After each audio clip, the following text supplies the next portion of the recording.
அத்தியாயம் 98. பிறை நிலவு எட்டி பார்த்து கொண்டிருந்தது. விளாமரத்தின் அடிவாரத்தில் கூடையனை புதைத்தனர். தன் கண்களுக்கு முன்னால் கூடையன் வெட்டி சாய்க்கப்பட்டதை தேக்கனால் தாங்கிக் கொள்ள முடியவில்லை. சிறுவயது முதல் உற்றத்தோடனாயிருந்தவனை பறிகொடுத்த பதற்றம் அவனது உடல் முழுவதும் இருந்தது.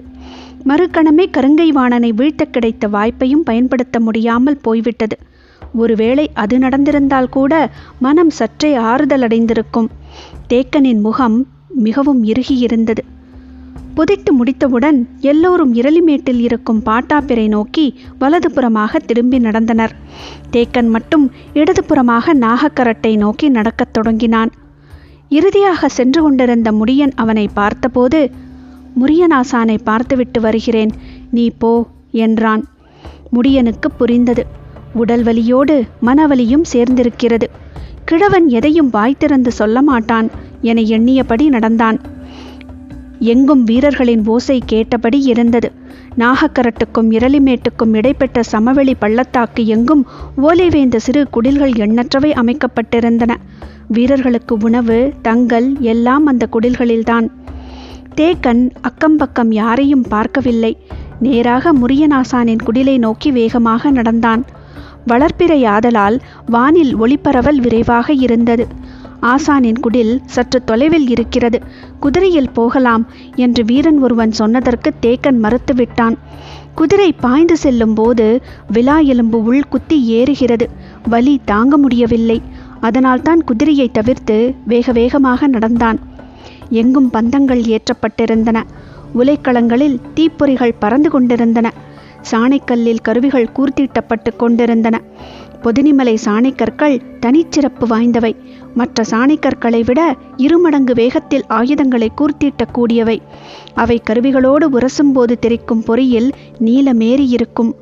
வேல், ஈட்டி, எகல், ஆலம், சகடம், குந்தம், கயலி, ஈர்வாள் என நாள்தோறும் ஆயுதங்களை கூர்த்தீட்டி வாங்கிக் கொள்வது போர் வீரர்களுக்கு வழக்கம். காட்சிகளை பார்க்க பார்க்க தேக்கனின் மனவேதனை அதிகமாகிக் கொண்டே இருந்தது. வாழ்வில் இனி தனக்கான ஆயுதங்களை கூர்த்தீட்டவே முடியாதோ என தோன்றியது. போர் முடிந்த இரவில் நீல நிற பொறிகள் உதிர்க்கும் தீக்கங்குகளை ஒவ்வொரு வீரனும் ஆசையோடு பார்த்து கொண்டிருப்பான். இன்றைய போரில் எதிரியோடு தான் நிகழ்த்திய தாக்குதலால் தனது ஆயுதங்கள் முனைமழுங்கி போயுள்ளன என்பதை உலைக்களத்தில் உள்ளவர்களிடம் சொல்வதில்தான் அவனது பெருமை இருக்கிறது. ஒருவேளை இன்று நான் எனது ஆயுதங்களை கூர்த்திட்ட உலைக்களம் சென்றிருந்தால் என்ன பேசியிருப்பேன்? எனது கை கெட்டும் தொலைவில் எதிரிப்படை தளபதி இருந்தும் அவனது தலையை வெட்டி சரிக்காமல் விட்டுவிட்டேன் என சொல்லியிருப்பேனா? பரம்பின் எந்த ஒரு வீரனுக்கும் கிடைக்காத அரிய வாய்ப்பை இழந்து நிற்கிறேன். இனி நான் போர்க்களம் புக வேண்டுமா என்று அடுக்கடுக்காய் கேள்விகள் மேலேறியபடி இருந்தன. ஆனாலும் மனவோட்டத்தை ஒழுங்குபடுத்தி கொண்டான். கயிறுகள் இறுக முடைந்திருந்த கட்டில் ஒன்றில் குடிலின் முன் உட்கார்ந்தார் முரியனாசான். சுற்றிலும் இளம் மருத்துவர்கள் தங்களின் வேலைகளை பார்த்தபடி இருந்தனர். தேக்கன் வந்தவுடன் அவர்கள் சற்று விலகி போயினர். தேக்கனின் முகத்தை பார்த்ததும் வலியின் கூறுகளை முரியனாசானால் உணர முடிந்தது. எதிரில் இருந்த மரப்படுக்கையில் படுக்கச் சொன்னார். ஒரு பக்கமாக சாய்ந்து கையூன்றி உடலை கிடத்தினான் தேக்கன்.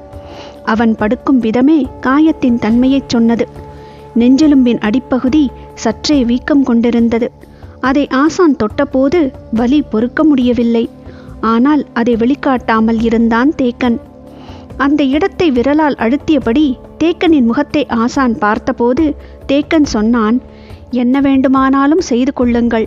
போர் முடியும் வரை நான் களத்தில் நிற்க வேண்டும். மருத்துவனிடம் முன் நிபந்தனை கூடாது. சிகிச்சை பெறுவதற்கான காரணத்தை மருத்துவனிடம் மறைக்கக்கூடாதல்லவா? போர்க்களத்தில் நின்றால் மட்டும் போதுமா?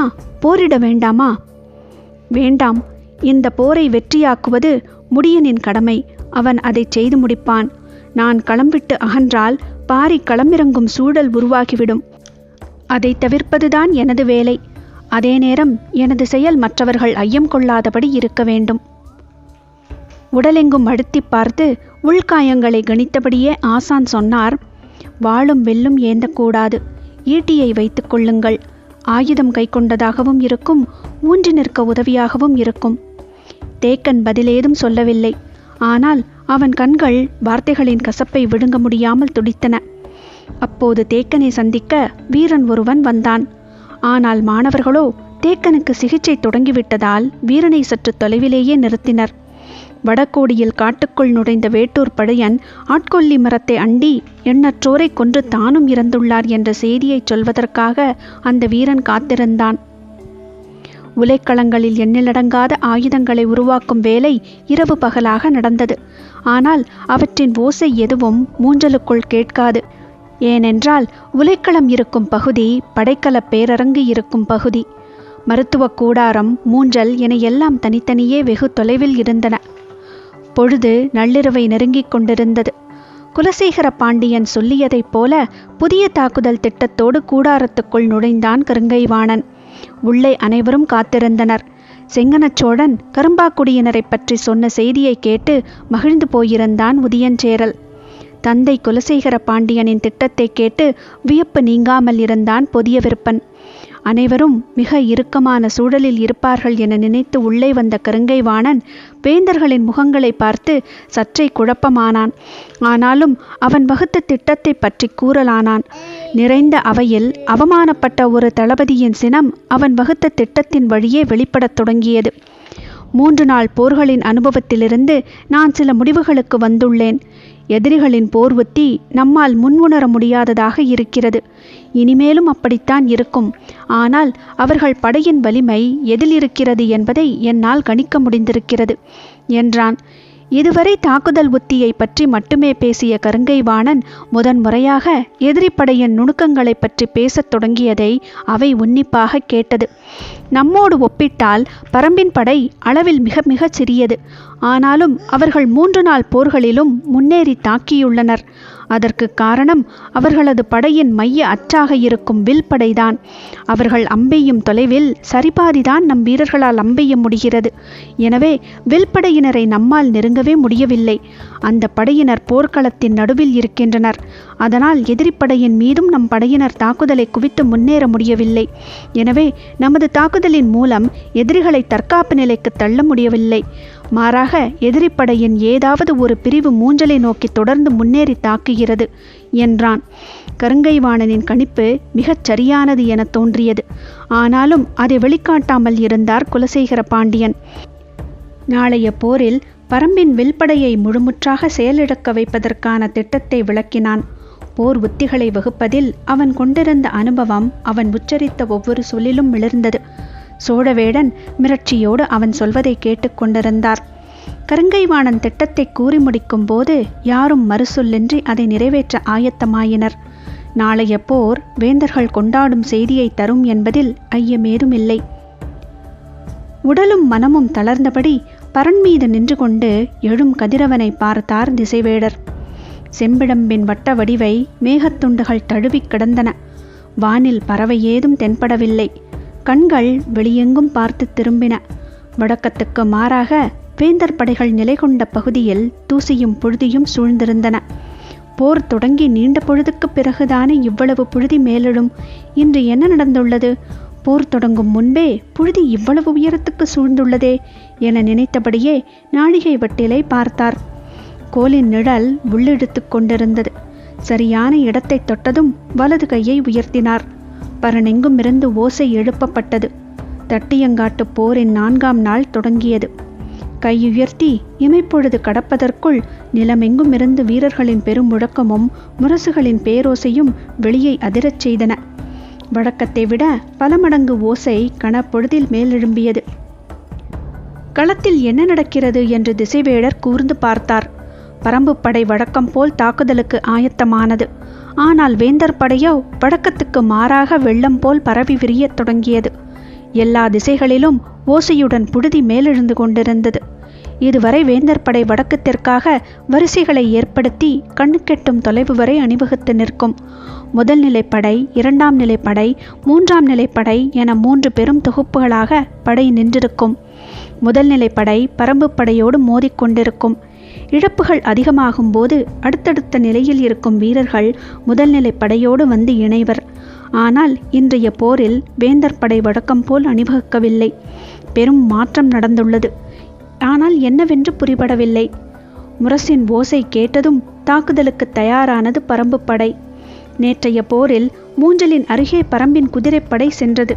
இன்றைய போரில் மூஞ்சலுக்குள் நுழையும் திட்டத்தோடு முடியன் வந்திருந்தான். குதிரைப்படையை 6 கூறுகளாக பிரிப்பது என முடிவெடுத்திருந்தான். மூஞ்சலின் வடிவம் அவன் கண்களுக்குள்ளேயே இருந்தது. குதிரைப்படையின் 2 பிரிவுகள் மூஞ்சலை அடையும் வரை போரிடக்கூடாது. அந்த 2 பிரிவுகளையும் மூஞ்சலின் அருகில் கொண்டு போய் சேர்க்க வேண்டியது மற்ற 4 பிரிவுகளின் வேலை. அந்த 4 பிரிவுகளுக்கும் முடியன் பொறுப்பாவான். மூஞ்சலின் அருகில் சென்றதும் எதிரிகளின் தாக்குதல் பல மடங்கு வலிமை கொண்டதாக இருக்கும். ஏறக்குறைய அனைவரும் கவச வீரர்களாக இருப்பர். எனவே மிக வலிமையான தாக்குதலின்றி மூஞ்சலை சுற்றியுள்ள அரணை உடைத்து உட்செல்ல முடியாது. எனவே மிக தேர்ந்த வீரர்களை கொண்டு அந்த பிரிவினரை உருவாக்கியிருந்தான். அதற்கு இரவாதனை பொறுப்பாக்கியிருந்தான். போர் தொடங்கிய கணத்தில் வேந்தர் படையின் மின்னல் வேகச் செயல்பாடு யாரும் எதிர்பாராததாக இருந்தது. எல்லா திசைகளிலும் வேந்தர் படையினர் பிரிந்தும் கலைந்தும் விரைந்து கொண்டிருந்தனர். பரம்பு படையின் மீது அவர்கள் தாக்குதல் தொடுக்கவில்லை. ஆனால் களமெங்கும் விரைந்து கொண்டிருந்தனர். என்ன செய்கிறார்கள் என்று யாருக்கும் பிடிபடவில்லை. முன்னணியில் விரைந்து கொண்டிருந்தவை தேர்கள்தாம். திகிரியையும் ஆழியையும் உருளியாக கொண்ட வலிமை மிகுந்த கூவிரம் வகை தேர்கள் விடுபட்ட அம்புகளைப் போல விரைந்து கொண்டிருந்தன. பரண்மேல் நின்றபடி திசைவேடர் இமைக்காமல் அவற்றை பார்த்து கொண்டிருந்தார். பரம்பு படையை விட்டு மிக விலகி எங்கே அவர்கள் போகின்றனர் என பார்த்து கொண்டிருக்கும் போதுதான் அதற்கும் அப்பால் தேர்ப்படையின் இன்னொரு அணி போய்கொண்டிருப்பது தெரிந்தது. சற்றே அதிர்ச்சியோடு முன்னேறி செல்லும் அந்த அணியை கூர்ந்து பார்த்தார். விரையும் தேர்களின் மீது காலை கதிரவனின் ஒளிப்பட்டு சிதறியபடி இருந்தது. உற்று கவனித்தார். அவையெல்லாம் நிறைந்த பூண்களை கொண்ட கொடுஞ்சி வகை தேர்கள். இந்த வகை தேர்களை எந்த கருவி கொண்டும் சேதப்படுத்த முடியாது. திசைவேடர் தலையை எக்கி பார்த்தார். தேர்களின் உச்சியில் இருந்த கூம்பு மொட்டுகள் கதிரவனின் ஒளிப்பட்டு தகதகத்தன. உராய்வில் பறக்கும் தீப்பொறி போல விரியும் அவற்றின் வேகத்தில் மின்னி நகர்ந்தது வெய்யோன் பொன்னொளி. கண்கள் பார்க்கும் நில விளிம்பில் தேர்கள் எழுப்பும் மண் புழுதி அலையலையாய் மேலெழுந்து கொண்டிருந்தது. என்ன நடக்கிறது என்று திசைவேடருக்கு புரியத் தொடங்கியது. 3 நிலைகளில் நின்றிருந்த வேந்தர் படையின் ஒழுங்கை கருங்கைவாணன் என்று மாற்றிவிட்டான். முதல் நிலை படை வழக்கம் போல் பரம்பு படையை எதிர்கொள்ள முன்னால் நகர்ந்து போய் கொண்டிருக்கும் போது 2ஆம் நிலை படை பரம்பு பகுதியின் இடுப்பு பகுதியை சூட வேண்டும். அதே நேரம் 3ஆம் நிலை படை அதைவிட தொலைவில் அரைவட்ட வடிவில் பயணித்து பரம்பு படையின் பின்புறத்தை அடைய வேண்டும். அதாவது பரம்பு படை முழுமுற்றாக வேந்தர் படையால் சூழப்பட வேண்டும். அவ்வளவு தொலைவு பயணித்து பரம்பின் மொத்த படையையும் முற்றுகையிடுவதற்கு தேவையான அளவுக்கு வீரர்கள் வேந்தர் படையில் இருந்தனர். அதனால்தான் கருங்கைவாணன் இந்த திட்டத்தை தீட்டினான். அவன் வகுத்த திட்டப்படி வேந்தர்களின் தேர்ப்படை மின்னல் வேகத்தில் பரம்பு படையின் பின்பகுதியை நோக்கி மிக தொலைவில் அரைவட்டம் மடித்து விரைந்து கொண்டிருந்தது. அந்த தேர்கள் எல்லாவற்றிலும் மணிகள் கட்டப்பட்டிருந்தன. எனவே மணிகளின் பேரோசை எங்கும் எதிரொலித்தது. எழும் புழுதியும் வீரர்களின் பேரோசையும் தெரிக்கும் மணியோசையுமாக போர்க்கள வெளியெங்கும் வேந்தர் படையின் ஆதிக்கம் மேலெழுந்தது. தனது திட்டப்படி விரைந்து தாக்குதலை தொடுக்க வேண்டிய முடியன் போர் தொடங்கிய கணமே நிதானம் கொள்ளத் தொடங்கினான். எதிரிகள் என்ன செய்கிறார்கள் என்பது சற்றே குழப்பமாக இருந்தது. அவர்கள் யாரும் பரம்பு படை நோக்கி ஒற்றை அம்பை கூட எய்யவில்லை. ஆனால் எல்லோரும் தீவிரமாக இயங்கிக் கொண்டிருக்கின்றனர். எதிரிகளின் திட்டம் என்னவென்பதை அறிய அவர்களின் செயலை கூர்ந்து கவனித்துக் கொண்டிருந்தான் முடியன். ஆனால் கடைசி வரிசையில் ஈட்டியை ஊன்றுகோலாக பிடித்தபடி சாய்ந்து நின்று கொண்டிருந்த தேக்கனுக்கு பிடிபடத் தொடங்கியது. ஏனென்றால் பரம்பு படையை விட்டு மிக விலகி அரைவட்ட வடிவில் புழுதி மேலெழுந்து கொண்டிருந்தது. மேலெழும் புழுதியின் முன்முகம் அவன் இருக்கும் பின்புறத்தை நோக்கி வளைந்து வந்து கொண்டிருந்தது. கருங்கைவாணன் தாக்குதலுக்கான திட்டத்தை உருவாக்கிய கணத்திலிருந்து மிக தீவிரமாக செயல்பட்டு கொண்டிருந்தான். நேற்று நள்ளிரவு மூவேந்தர்களும் இந்த திட்டத்தை ஏற்றனர். கொல்லப்பட்ட தேர்ப்படை தளபதி நகரி வீரனுக்கு பதில் வெறுகாலனை புதிய தளபதியாக அமர்த்தினான் செங்கனச் சோழன். சூலக்கையனுக்கு பதில் மாகநகனை தளபதியாக அமர்த்தினான் குலசேகர பாண்டியன். உடனடியாக தாக்குதல் திட்டத்துக்கான வேலைகள் தொடங்கின. படைக்கல கொட்டிலில் இருக்கும் ஆயுதவாரியை நோக்கி முதல் ஆணை பிறப்பிக்கும் பொழுது நள்ளிரவை தொட்டு நின்றது. வழக்கம் போலவே நாளைய தாக்குதலும் இருக்கும் என நினைத்த ஆயுதபாரி வீரர்களுக்கு தேவையான ஆயுதங்களை எல்லாம் படைப்பிரிவுகளுக்கு வழங்கிவிட்டு தனது கூடாரத்துக்கு சென்றார். உள்ளே சென்று அமர்ந்ததும் தலைமை தளபதியின் ஆணையோடு வீரன் ஒருவன் வந்து நின்றான். ஆணையை கண்டதும் அவர் அதிர்ச்சிக்குள்ளானார். நாளைய போரில் வேந்தர் படையில் இருக்கும் அத்தனை வீரர்களும் களம் புகுந்து எதிரிகளின் மீது தாக்குதல் நடத்தப் போகிறார்கள். எனவே அனைவருக்கும் தேவையான ஆயுதங்களை உடனடியாக கொண்டு சேர்க்கும் ஏற்பாடுகளை செய்யும்படி அதில் கருங்கைவாணனின் உத்தரவு இருந்தது. இதுவரை முதல் நிலைப்படை வீரர்கள் மட்டுமே தாக்குதல் தொடுத்தனர். மற்ற இரு நிலைகளிலும் இருந்த வீரர்கள் தாக்குதல் களத்துக்கு தேவைப்பட்டால் மட்டுமே சென்றனர். தாக்குதல் களத்துக்குள் வீரர்கள் அனைவரும் புகுந்தால் அவர்களிடம் இருக்கும் ஆயுதங்களைப் போல குறைந்தது 6 மடங்கு ஆயுதங்களை அவர்களுக்கு கொண்டு சேர்க்க ஆயுதபாரி ஆயத்த நிலையில் இருக்க வேண்டும். தாக்கும் அணியின் பின்புறம் ஆயுத வண்டிகள் எந்நேரமும் அணிவகுத்து நிற்க வேண்டும்.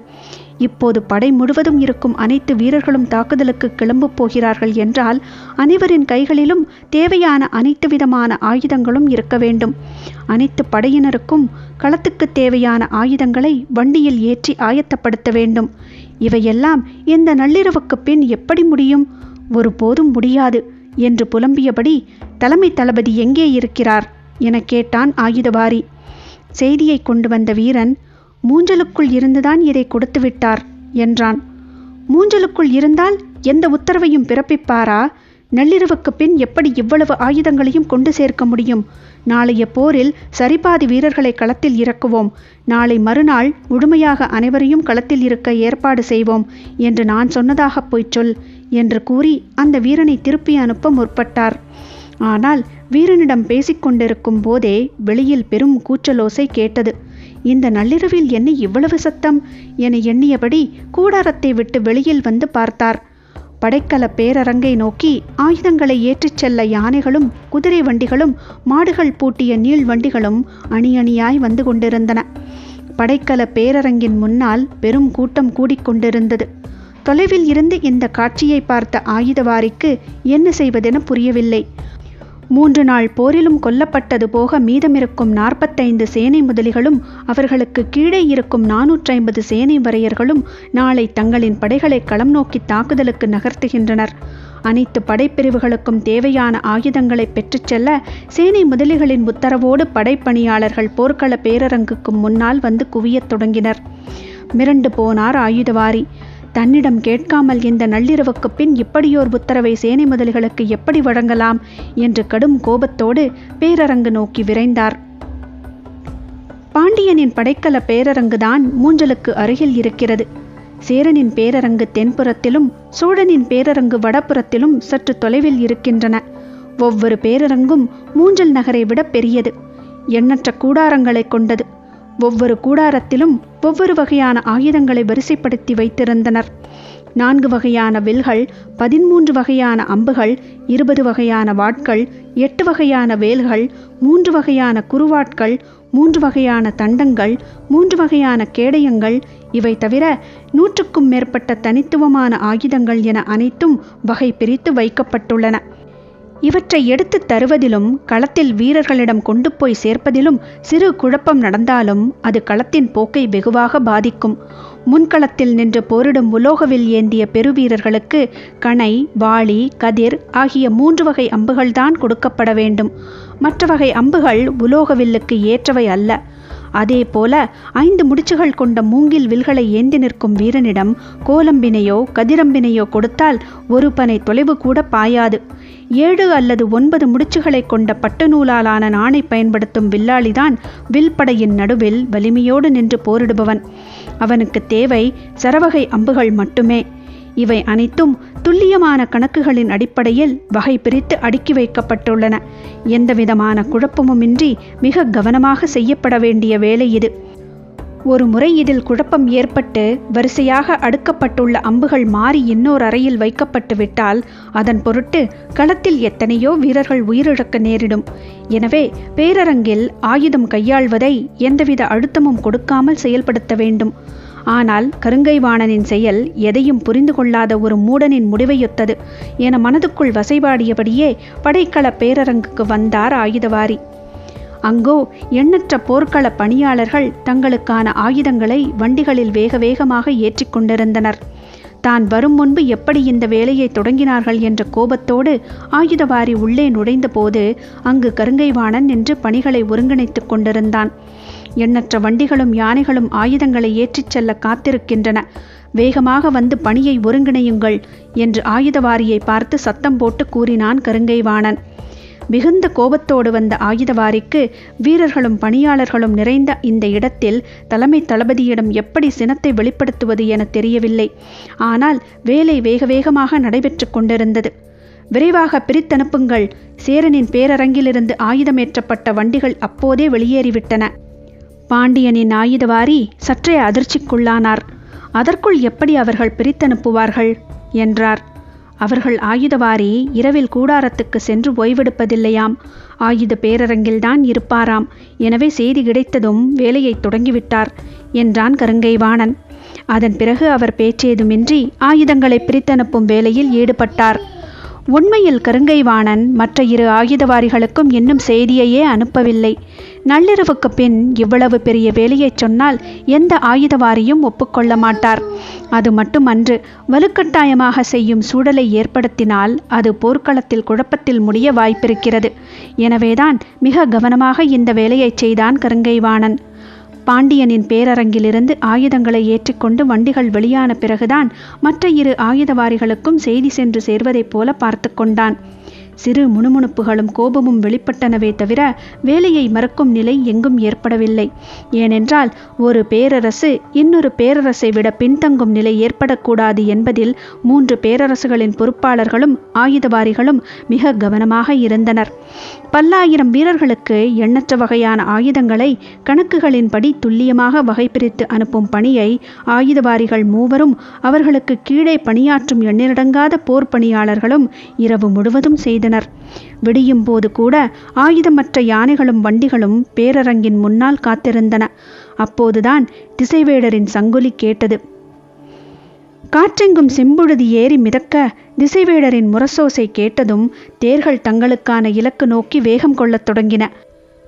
கருங்கைவாணன் மிக கவனமாக திட்டங்களை வகுத்து அவற்றை சேனை முதலிகளுக்கும் தளபதிகளுக்கும் விளக்கியிருந்தான்.